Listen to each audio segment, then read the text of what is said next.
Hello health seekers, Inga from Health Origins here. So today I'm going to show you how to make ultimate vegan burgers that are soy and gluten free.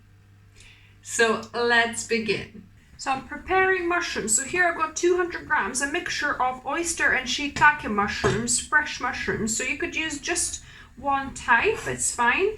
And what I do is I kind of cut the stem a bit and then I do strips like that. And shiitake, I just cut off the stem and then cut into strips. If you don't have fresh mushrooms, you can use dried shiitake mushrooms like that. In that case, all you need to do, you need about 10 mushrooms like that. Put them in a bowl, pour boiling water over them, cover it with a plate, and then soak them for about 15-20 minutes. And then you cut into strips and then fry as normal. So I preheated my non-stick frying pan and I'm gonna add the mushrooms. And you want to dry fry these on a kind of medium high to get some of that moisture evaporated. As you can see, it's releasing some moisture. Yeah, quite a bit of moisture, and as you can see, the mushrooms are reducing in size a bit.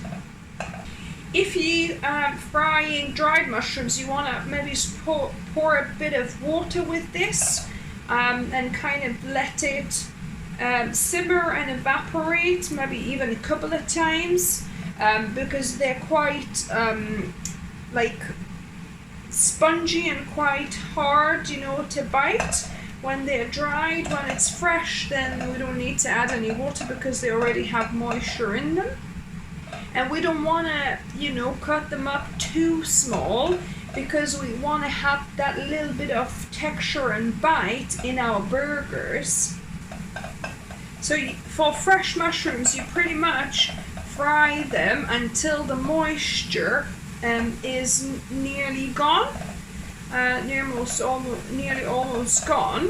And with the dried mushrooms, if you're using shiitake, then you probably want to fry them for about 10-15 minutes. 10 might be enough. And like I said, add water initially and let it kind of you know, simmer and evaporate slowly. So as you can see now, the moisture is pretty much evaporated and they are starting to stick. So I'm going to just switch it off, and you can put a lid on the pan for just a minute or two to kind of unstick those mushrooms from the bottom. So when I put a lid on, the residual moisture will kind of, you know, soften and unstick those mushrooms from the bottom of the pan. So I've got all of my ingredients ready here, well, pretty much all of them, the ones for the food processor. So it's best to make this in food processor. So we want to start with our beetroot. So here we've got one medium cooked beetroot. This is slow roasted, but you could, you know, do just normal boiled one. Then we can add the rice.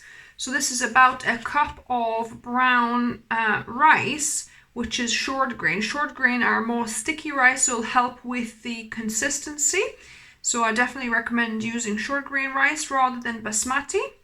So, or your sushi rice if you like. So I'm just gonna add that. Next we've got our mushroom mix, the fried mushroom mix. So it could be fresh mushrooms like I showed, or dehydrated shiitake mushrooms, rehydrated and fried. Then I've also fried one kind of medium red onion. I've kind of diced it and fried it in with a bit of olive brine, or you know, you could use just water. So dry fried, when it starts sticking, you can put a little bit of olive brine or a couple of tablespoons of water to to kind of unstick it from the pan. So no oil used. And then I've got a cup and a half of green lentils here, but I'm not going to add the lentils just yet. I want to, you know, kind of pulse this a little bit and add lentils towards the end because I don't want them to go to mush completely. So we're going to add our spices. So here I've got my nutritional yeast flakes. So I'm going to add 2 tablespoons of that. We need 2 teaspoons of salt here. Next, a teaspoon of onion powder.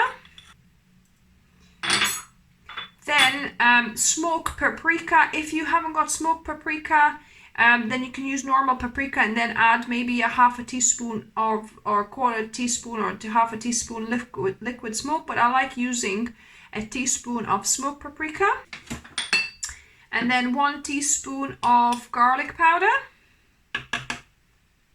Then I'm going to add 2 tablespoons of panela sugar. So unrefined cane sugar or rapadura sugar would work, or you could use coconut sugar as well. That will give the sweetness and depth. If you're trying to avoid added sugar, then you could omit it. Then I'm going to need half a teaspoon of ground cumin here, cumin powder. So I've freshly just roasted on the pan and ground it up. Smells divine. Then a quarter teaspoon to half a teaspoon, depending how much you like, some fresh ground black pepper. We don't like it too much, so this is a quarter teaspoon. And then an optional ingredient, if you have some mushroom powder. So I'm going to add a tablespoon of shiitake mushroom powder, or you could also use porcini mushroom powder. So basically in your spice grinder you would blend up dried either porcini or shiitake mushrooms, but like I said, this is optional. You don't need to add it if you don't have one. And that is it for the first addition. So I'm gonna just put the lid on and we're gonna pulse it a few times.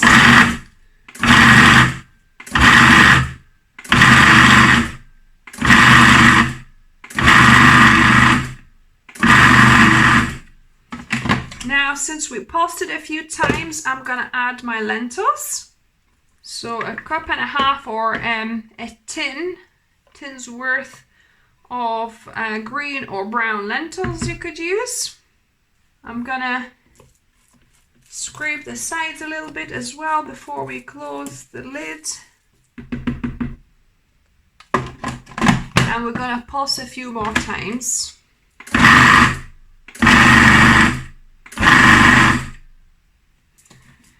So I don't want them to get too mushy. I'm just gonna scrape it and maybe pulse it a couple more times.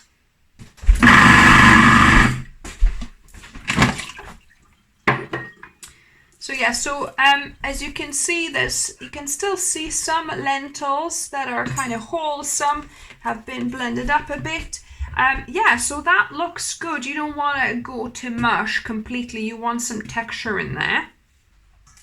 Now I've got my burger mix in a bowl.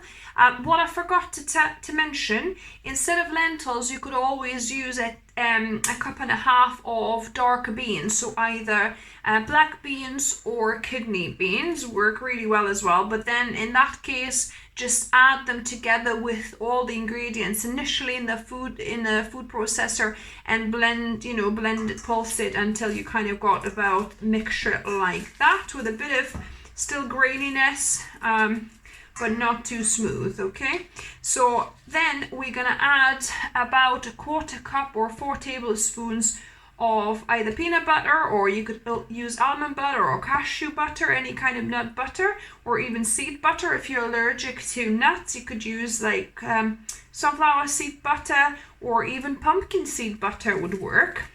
Because this is about the right amount of peanut butter left, I'm just gonna Add that in from there. And then we want about a couple of tablespoons of either ketchup or tomato paste. So I'm using ketchup in this instance. So about a couple of tablespoons worth. And I want to mix it in. So it took a little while to mix in that peanut butter because it was quite stiff.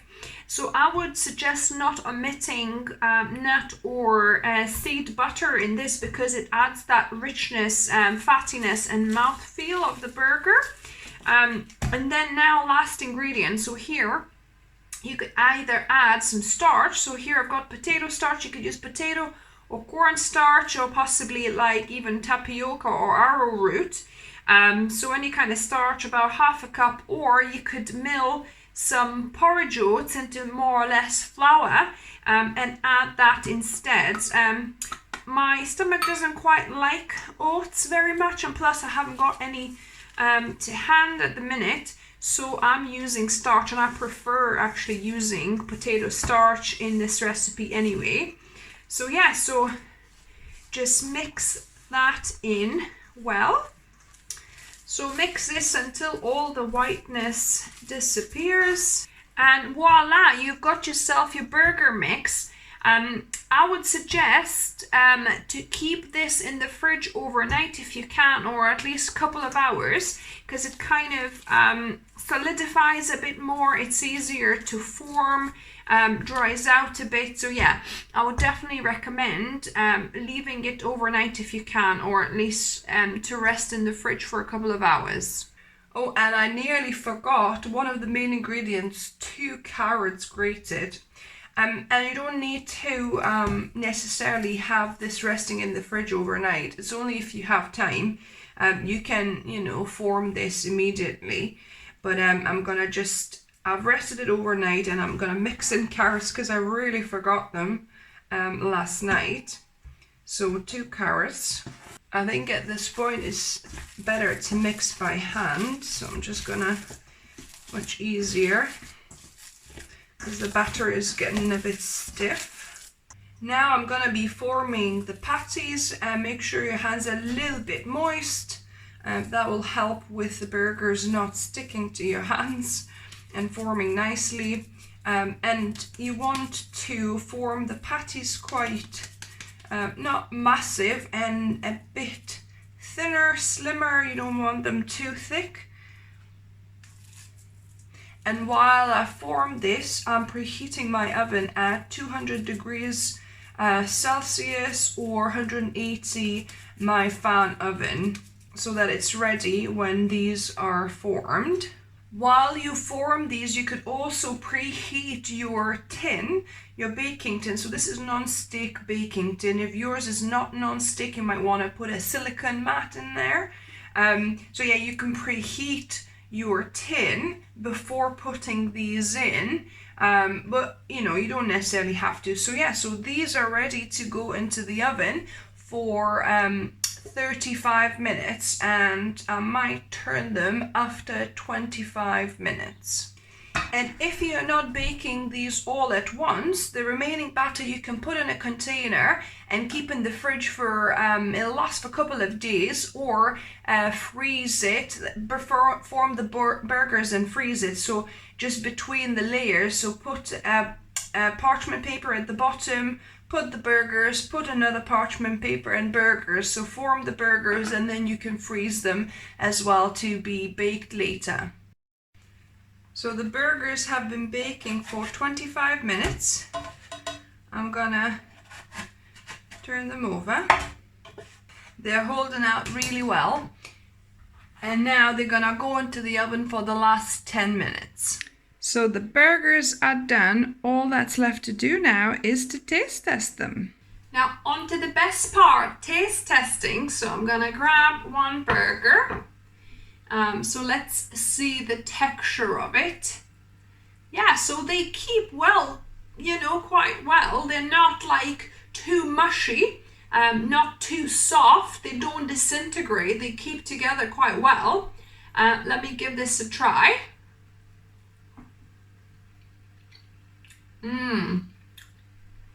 Oh my goodness. The umami flavors that hit you are amazing. And it's got a little bit of a bite. Like the skin on the outside, you know, needs a bit of a bite. And it's, you know, not too mushy, because sometimes when you make bean burgers, they can get like, they taste quite mushy. But this, because it's quite thin, it's got quite a bit of a skin on either side.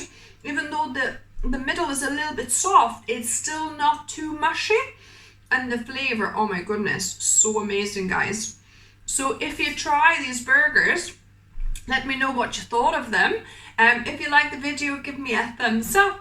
If you're new to the channel, welcome and subscribe for more videos. I upload, or try to upload, a couple of videos for you every week.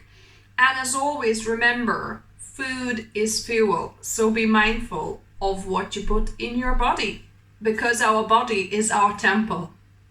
Until next time.